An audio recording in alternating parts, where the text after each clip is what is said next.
डाळिंब पिवट्या सोनू संत्राची काढली साथ जालिंदररावांचं नाव घेते कुंकुरी उलाल.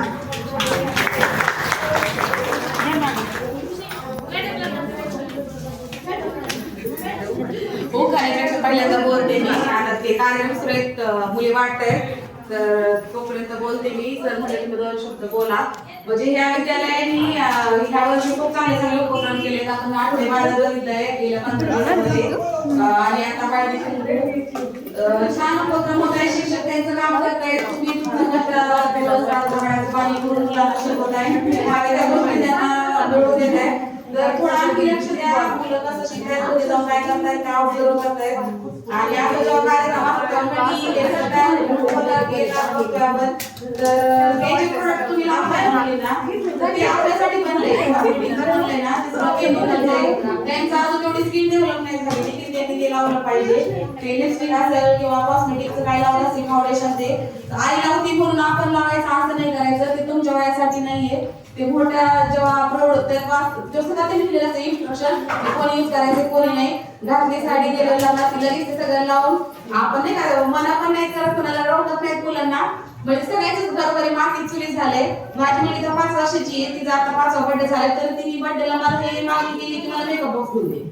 मग आता 5 वर्ष मुलांना ते मोबाईल बघायला लागले की डोळ्याची वेगळी गालाची वेगळी ते मला घेऊन दे. हे मागणी मुलींची व्हायला लागली.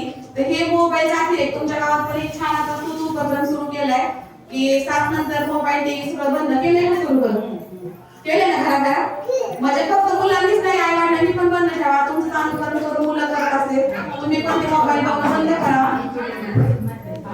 आपण आता इंस्टाग्राम युट्यूब जे काही ओपन केलं ते पण बातमी आहे की 3 वर्षाची मुलगी आहे, 6 वर्षाची मुलगी आहे, 10, 12, 18 वर्षाची पण आहे. डॉक्टर पण त्या पिढीत व्हायला लागली, इंजिनियर, उच्च शिक्षित पण आणि वृद्ध पण. आता समाज कोणत्या स्त्रियांना सोडत नाही. तर आपल्या पिढीची काळजी आपण घेतली पाहिजे की ते चुलत आहे, चुलत भाऊ आहे, मामा आहे. ह्या गोष्टी बाजूला आपल्या मुलींना गुड टच बॅड टच शिकवा की कोणी कुठं हात लावल्यानंतर काय रिॲक्शन करायची. आणि मुलीसोबत असं नातं बनवा की ती काही जर तिच्यासोबत घडलं भले कोणी असो शेजारचा असो किंवा घरात कोणी असो मुलीला जर कोणी काही केलं तर तिने आपल्याला त्या गोष्टी नाही सांगितलं पाहिजे. इतकं तुमचं नातं त्या मुलीसोबत खेळली पाहिजे. समाज खूप विचित्र आहे. आपल्या मुलीचं लक्ष ठेवा. कामाला रोज होते पण जी एकदा गोष्ट होऊन गेल्यानंतर ती गोष्ट परत येत नाही. नाही का आपल्या मुली आपण जेवढं एक बाळ जन्माला घालताना ते सिझेरियन असं मुलाला किती त्रास होते ते मोठं करताना किती आपल्याला प्रॉब्लेम येतात. थोड्यासाठी मुलींचं आयुष्य हे करू नका.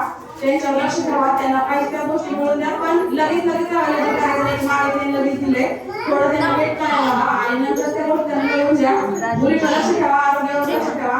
आणि सगळ्या शाळेचं शिक्षकांचं सगळ्यांचं अभिनंदन की तुम्ही हे उपक्रम करताय आणि स्त्रियांना येणं आणि त्यांना बोलणं भाग पाडताय तेव्हा तुमचं अभिनंदन.